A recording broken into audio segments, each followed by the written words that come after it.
नमस्कार दोस्तों, मैं धर्मेंद्र गुप्ता आपका हार्दिक स्वागत करता हूं।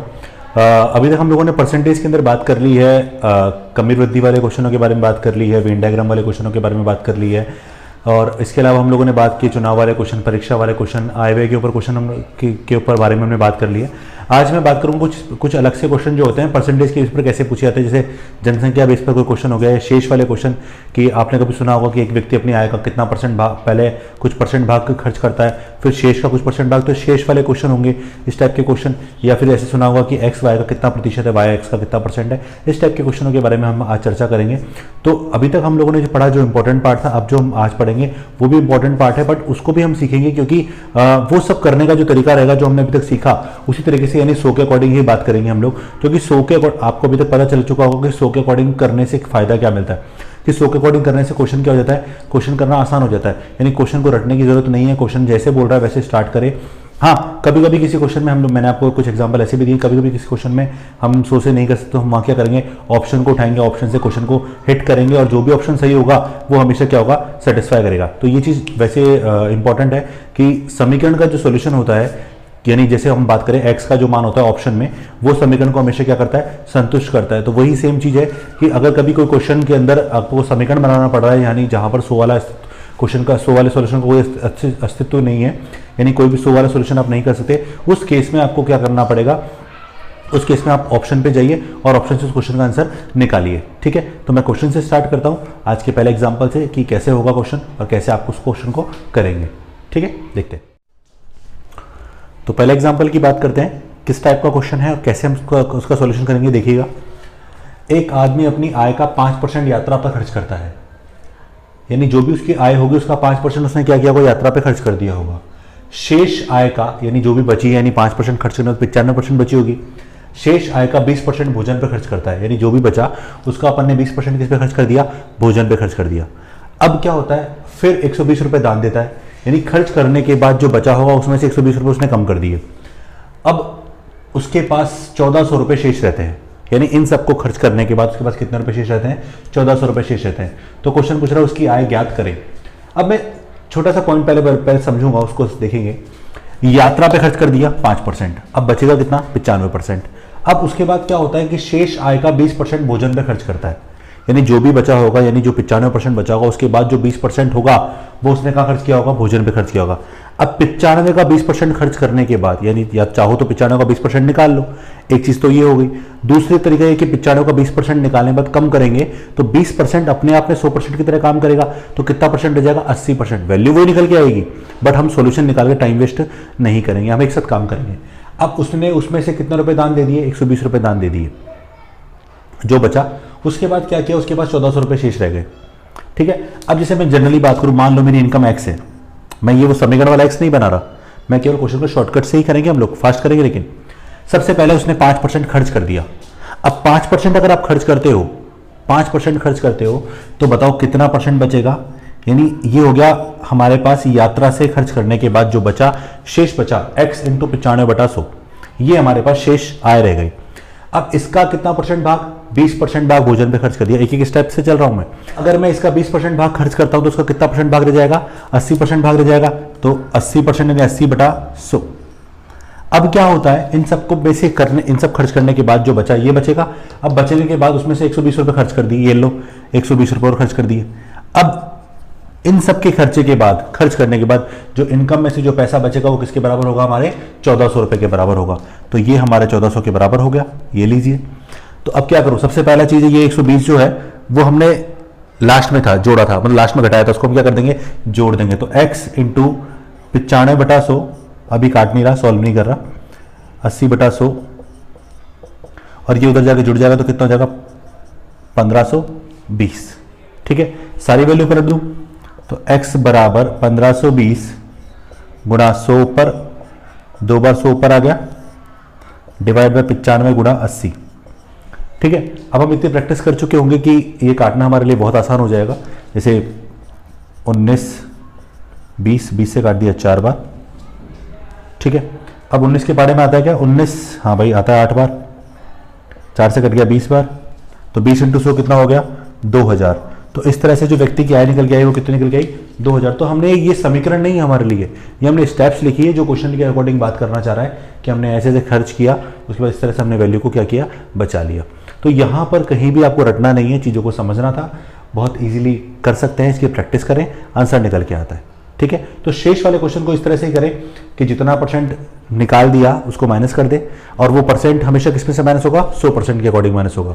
कारण क्योंकि 100% यानी जब कोई किसी चीज़ का 5% खर्च होता है तो 100 में से कितना रह जाता है, 95। 20% खर्च किया तो कितना परसेंट रह जाता है, 80%। तो इस तरह से क्वेश्चन का हम सोल्यूशन कर सकते हैं। अगला एग्जाम्पल देखते हैं, उसमें क्या होगा देखिएगा। अगला एग्जाम्पल देखते हैं। एक आदमी अपनी आय का 20% यात्रा पे खर्च करता है, शेष का 50% भोजन पे खर्च करता है, और फिर शेष का 30% शिक्षा पे खर्च करता है, तथा शेष 6300 रुपए की बचत प्राप्त करता है। यानी सब खर्चों के बाद कितने की बचत करी, 6300 की। यानी हम शेष वाले कॉन्सेप्ट पे बात कर रहे हैं। अब बोर्डर तो उसकी आय क्या करें। अब देखो करने का तरीका क्या रहेगा, इनिशियल आय कितनी मानोगे आप, x। इनिशियल आय कितनी मानोगे, x। सबसे पहले उसने अपनी आय का कितना परसेंट भाग खर्च किया, 20%। अब मैं केवल बचत पे जाने की बात कर रहा हूं। बचत कब बचेगी, जब मैं सारे खर्चे निकालता जाऊंगा। अब सबसे पहला खर्चा मैंने कहां किया, यात्रा पे। कितना परसेंट, 20%। अब बताओ 20% खर्च करने का तो कितना परसेंट रह जाएगा, 80%। तो x का 20% आप निकाल चुके हो, यानी कितना परसेंट रह गया, 80%। ये शेष हो गया हमारे पास। अभी हमको इस शेष तक पहुंचना है। तो पहला शेष हमारा यहां तक यात्रा खर्च होने के बाद निकल चुका है। उसके बाद अगला खर्च हमने कहां किया, भोजन पे। अब भोजन पे कितना परसेंट खर्च किया, 50% खर्च किया शेष का, यानी ये इसका 50%। अब 50% निकाल दो, तो 50% निकालने के बाद कितना बचेगा, 50% ही बचेगा। अब ये शेष हो गया किसके बाद, भोजन के बाद। अब फिर हमने क्या किया, 30% और खर्च किया शेष का, और उसके बाद हमने कहां खर्च किया इसको, शिक्षा पे 30% को। तो बचेगा कितना, 70%। तो लिखो 70%। अब यहां पर आगे बात करूं तो कोई भी वैल्यू के अंदर नहीं है, और ये जो टोटल जो हमारे पास शेष है वो किसके बराबर बचा है, 6300 के बराबर है। किसके बराबर है, 6300 के बराबर है। अब देखो मैं इसको अगर आपको फ्रैक्शन में कन्वर्ट करना सिखाता तो वही चीज़ है। ये चीज़ हमारी प्रैक्टिस की बात है कि हम कितने प्रैक्टिस में हैं, कितना हमको, जैसे 80% हम डायरेक्टली अगर प्रैक्टिस करें तो ये 4/5 भी लिख सकते हैं, क्योंकि दिमाग में रहेगा ये 20 से कटता है, ये 50 से कट रहा है, ये 10 से कट रहा है। ठीक है, तो इसलिए हम शुरू में नहीं काटा। ये जो मैंने आपको बताया कि नेक्स्ट क्लास में लूंगा उसमें फ्रैक्शन कन्वर्ट करना सिखाऊंगा, तो वहाँ भी आप ये काम कर सकते हैं डायरेक्टली काट के छोड़ने का। ठीक है, लेकिन अभी हम केवल 100 के अकॉर्डिंग बात करें, एक्स को छोड़ दिया, सबको पलट दो यहाँ पर। तो 6300 ऊपर, 6300 ऊपर, बाकी सब पलट जाएगा। तो 100 ऊपर आ गए सबके। अब बाकी बेटा केवल कैलकुलेशन का काम है। 80, 50, 70, जीरो फ्री कर दो।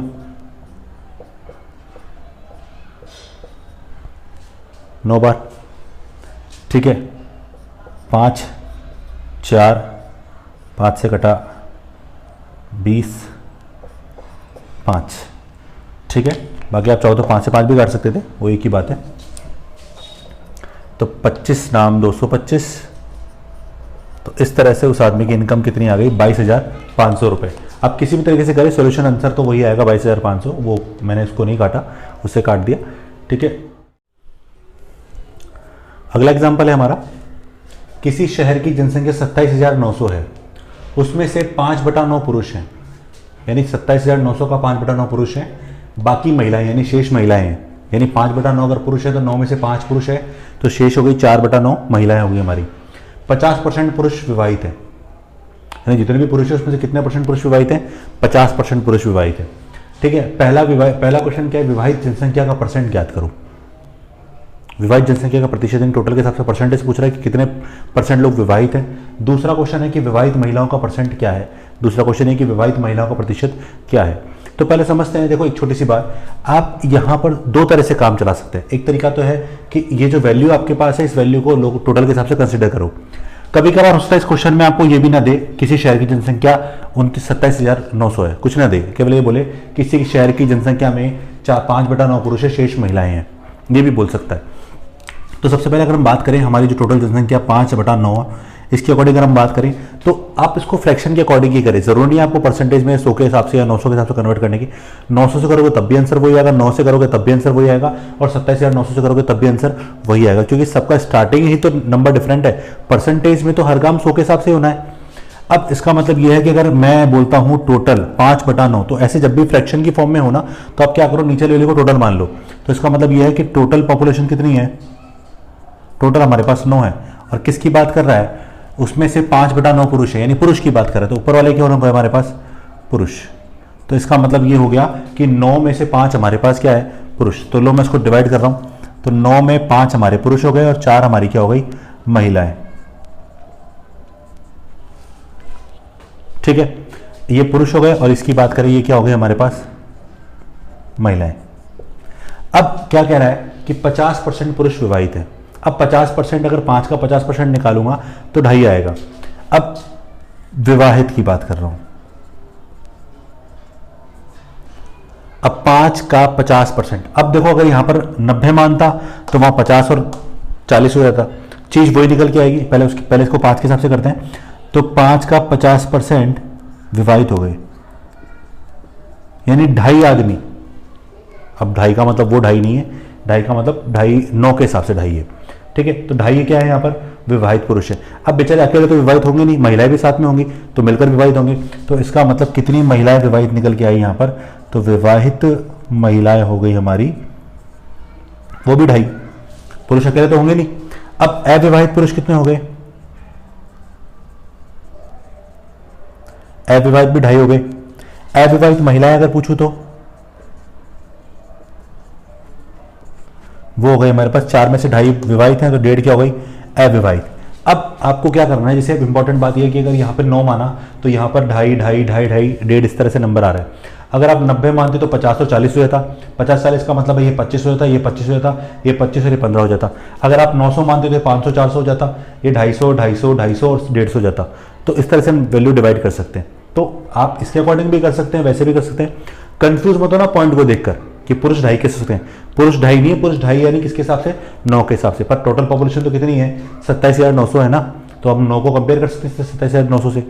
हमने ऐसे सिंपल इंटरेस्ट कंपाउंडेशन में सीखा भी है कि अपने हिसाब से नंबर पे काम कर लो और लास्ट में केवल कंपेयर कर लो। पर यहाँ परसेंट पूछ रहा है तो कंपेयर करने की जरूरत नहीं है। संख्या पूछता तो कंपेयर कर लेते, संख्या पूछता तो कंपेयर कैसे करते, 9 किसके बराबर होता, 27,900 के बराबर होता। तो 27,900 में 9 का भाग लगाते। अगर पूछता विवाहित जनसंख्या क्या है, अब देखो 2.5 पुरुष तो ये विवाहित है, 2.5 महिलाएं ये विवाहित है, टोटल कितने हो गए, 5। तो पहला क्वेश्चन जो है हमारा, पहले परसेंटेज निकालते हैं फिर वैल्यू निकालेंगे। तो इसका मतलब है 2.5 और 2.5 कितने हो गए, 5।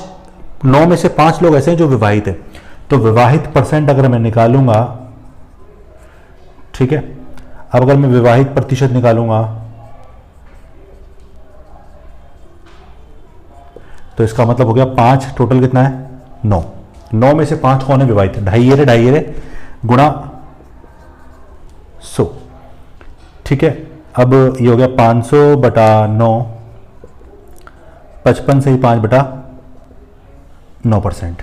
ये हमारे कौन हो गए, ये हमारे हो गए विवाहित जनसंख्या वाले। टोटल जनसंख्या में विवाहित कितने। सेकंड क्वेश्चन क्या है, विवाहित महिलाएं।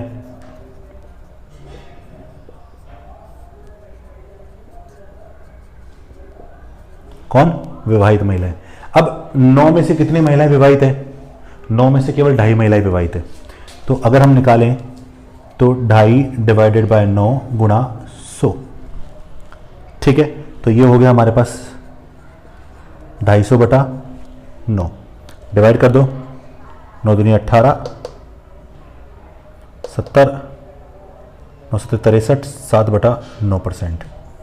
तो ये हमारे पास कौन आ गया, ये हमारे पास विवाहित महिलाएं निकल गई। हाँ, अगर आपसे वैल्यू पूछ रहा होता कि बताओ विवाहित जनसंख्या कितनी है, परसेंटेज नहीं पूछता, तो क्या होता, विवाहित कितने हैं, 5/9 विवाहित है, 9 में से 5 विवाहित है। तो क्या करते, 5/9 को सीधा किससे गुणा कर देता, मैं 27,900 से गुणा कर देता।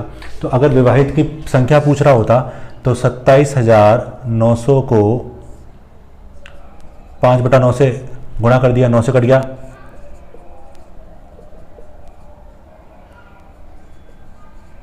तो आ गया 15,500 जो हैं टोटल क्या हो गए, वो टोटल में विवाहित हो गए। ठीक है, अब विवाहित महिलाएं पूछता तो वही 27,900 को किससे गुणा करता, 2.5/9 से गुणा करता। सेम वही 3100 से गुणा कर दिया, तो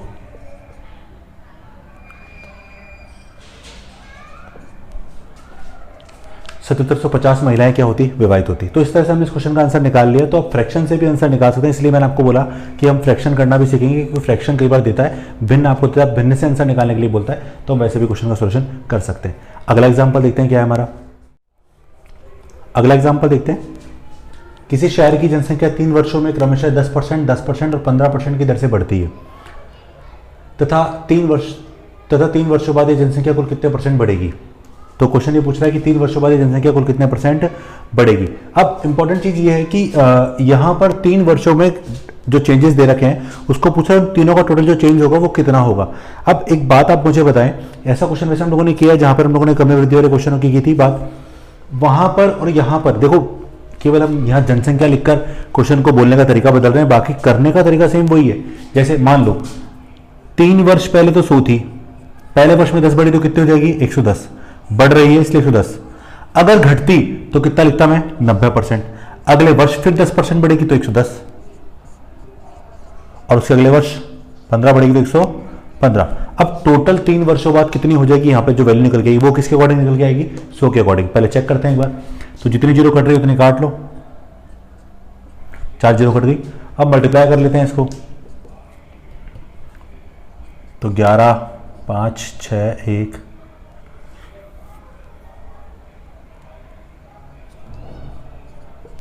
ठीक है, फिर मल्टीप्लाई किया 5 11 9 3 1 पॉइंट। तो इसका मतलब 3 वर्षों बाद जो जनसंख्या हो गई वो कितनी हो गई 139.15, और शुरुआत में 100 थी और यहाँ पर 139.15 यानी कितने परसेंट की वृद्धि हो गई 39.15% की क्या हो गई वृद्धि हो गई। अब इसको चाहो आप फ्रैक्शन में कन्वर्ट करके करोगे तब भी आंसर यही आएगा, और आपने फ्रैक्शन में कन्वर्ट करने की जगह हमने 100 के अकॉर्डिंग किया तब भी आंसर सेम ही आएगा। तो इस तरीके से आप क्वेश्चन को बहुत ईजी बना सकते हो। ठीक है, अगला क्वेश्चन देखते हैं। अगला एग्जाम्पल है, इस टाइप का एग्जाम्पल आपने बहुत बार एग्जाम में देखा होगा। देखिएगा क्वेश्चन क्या है, यदि x y से 25% ज्यादा है तो y x से कितने परसेंट कम होगा। अब जैसे नॉर्मली बात करें, जैसे दो लोगों की आयु का डिफरेंस आपको दे रखा है, मान लीजिए जैसे बोले कि बड़ा वाला छोटे वाले से 2 वर्ष अधिक है, तो ऑब्वियसली बात है छोटा वाला बड़े वाले से 2 वर्ष कम होगा। बड़ा वाला 2 वर्ष ज्यादा है तो छोटा वाला 2 वर्ष कम होगा, पर वो केवल यूनिट की बात है, नंबर की बात है, तो बहुत इजीली हम उसका सोल्यूशन निकाल सकते हैं, क्योंकि नंबर में कभी चेंज नहीं होता। लेकिन अगर परसेंटेज के अकॉर्डिंग बात करें तो वैल्यू क्या होती है, डिफरेंशिएट होती है। कैसे चेंज होती है, देखो एक बार, अगर x y से 25% ज्यादा है तो इसका मतलब ये है कि y x से 25% कम नहीं है, क्योंकि परसेंटेज के अकॉर्डिंग बात करें। परसेंटेज का मतलब क्या है वो देखना आपकी बार, और ये इंपॉर्टेंट कॉन्सेप्ट है। x y से यानी x निर्भर है y पर, x y पर निर्भर, तो अगर y 100 होगा तो x कितना होगा, x होगा 125। आप परसेंटेज देख के वैल्यू मानेंगे, हमने ऐसा नंबर जो 100 में इजीली जुड़ सकता है हमने 100 के अकॉर्डिंग मान लिया। तो x y से 25% ज्यादा है तो y अगर 100 है तो x कितना हुआ 125 हुआ। अब इसका मतलब ये था कि x की तुलना y से करनी है और y को क्या मानना है, यहाँ पर 100 मानना है। अब ये बोल रहा है कि बताओ y x से कितना परसेंट कम है, तो अब y की तुलना x से करनी है, और अब की बार वो क्या चाह रहा है कि अगर x 100 होगा तो बताओ y कितना होगा। ये हमारा अब की बार क्वेश्चन है। तो इस क्वेश्चन को हम कैसे सॉल्व करेंगे वो देखिएगा। अब एक तरीका तो देखो करने का जो तरीका है वो तो ये है कि बताओ, पहले बताओ क्या y x से कम है क्या, हाँ कम है, कितना 25। क्या बोल रहा है, कम की बात कर रहा है ना, तो y x से 25 कम है। दूसरी बात किससे, x से, जिससे कंपेयर करना है उसको बेस मानोगे, जिससे कंपेयर करना है उसको बेस मान लिया, गुणा 100 परसेंटेज निकालने के लिए। तो 25 से काटा 5 बार, 5 से काटा 20 बार। तो इस तरह से ये है कि अगर बोले x y से कितना परसेंट ज्यादा है 25%, तो बताओ y x से कितना परसेंट कम है 20%। ऐसा क्यों हुआ, मैं इसका थोड़ा सा एक बार डिराइव मतलब सॉल्यूशन बताऊंगा पूरा डिटेल में। अगर हमने y को 100 माना तो x कितना हो गया 125, इनका सिंपल रेशो तो लो तो कितना हुआ 5 और 4, काट लिया 25 से। वो ये कहना चाह रहा है कि अगर x 100 होता, अगर x को 100 बनाना तो 20 से गुणा कर दूं, तो नीचे भी 20 से गुणा करना पड़ेगा क्योंकि सेम रेशो से गुणा करना पड़ता है।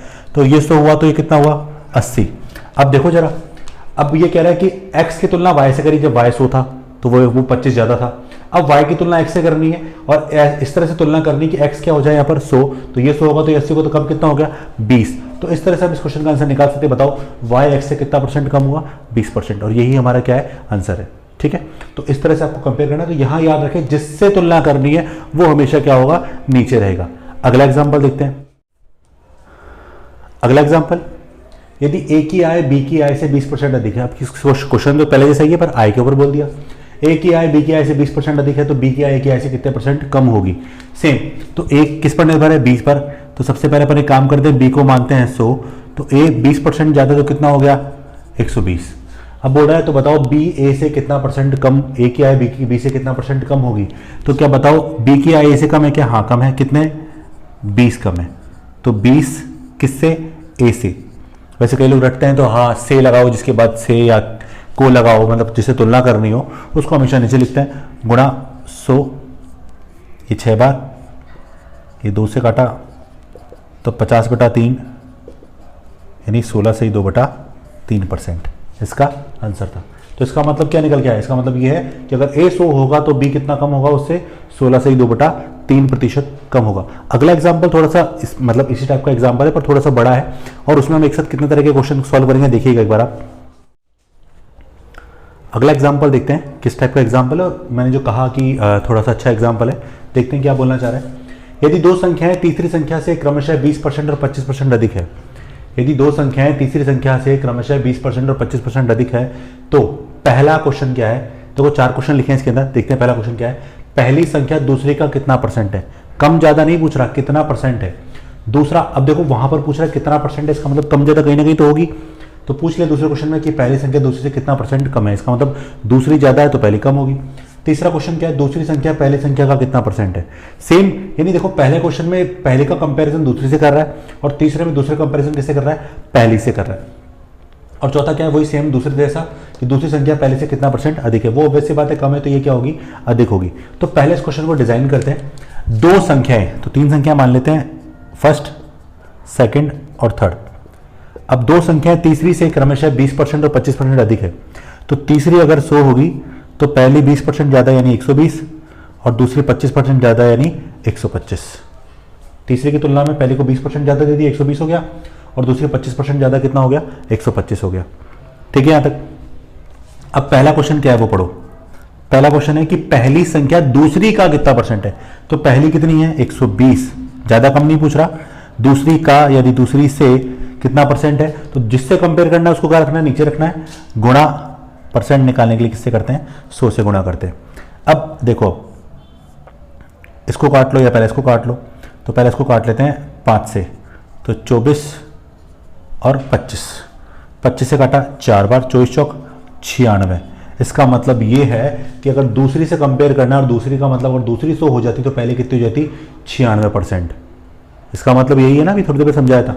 तो परसेंटेज निकालने का मतलब ये है कि दूसरी को 100 मानते तो बताओ, वैसे 100 तो इसमें तीसरी को माना है, लेकिन ये बोला कि अगर पहली दूसरी की बात करनी है और दूसरी अगर 100 होती, दूसरी यानी परसेंट के हिसाब से अगर दूसरी अगर 100 होती तो पहले कितनी होती, 96%।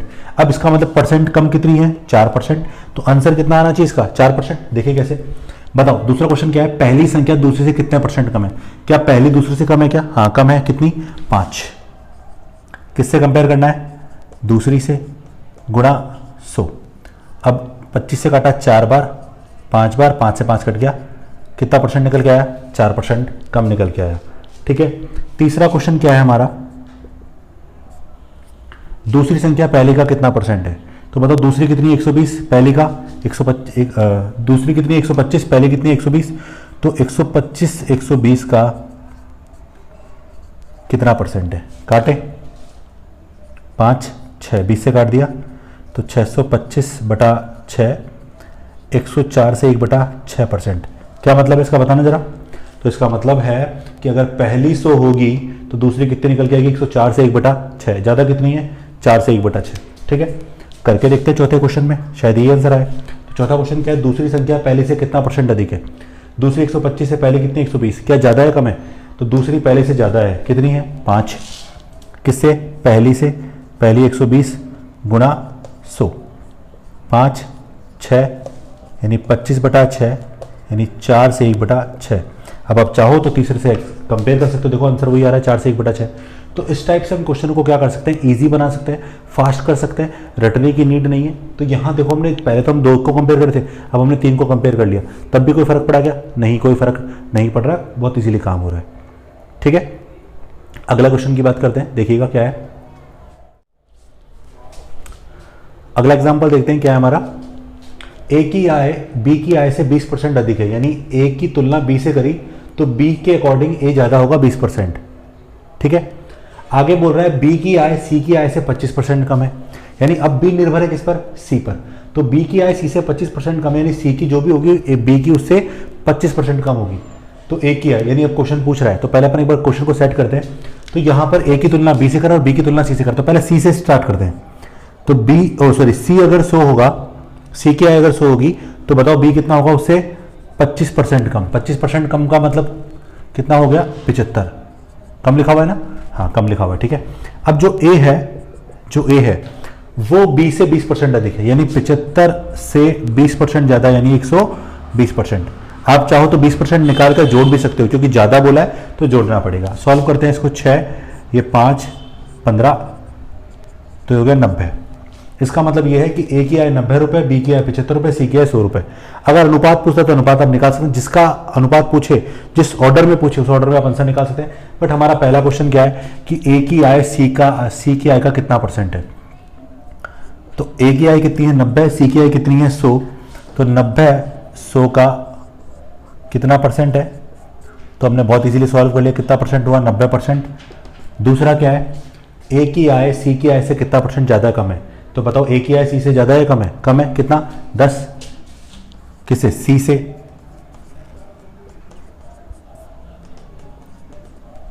ओके, बट यहाँ ये तो चलो इजी हो गया, पर उल्टा पूछ लेता, ऐसे पूछ लेता बताओ सी की आय ए की आय से कितना परसेंट है या कितना परसेंट ज़्यादा है। तो देखो अगर मैं ये निकालता सी की आय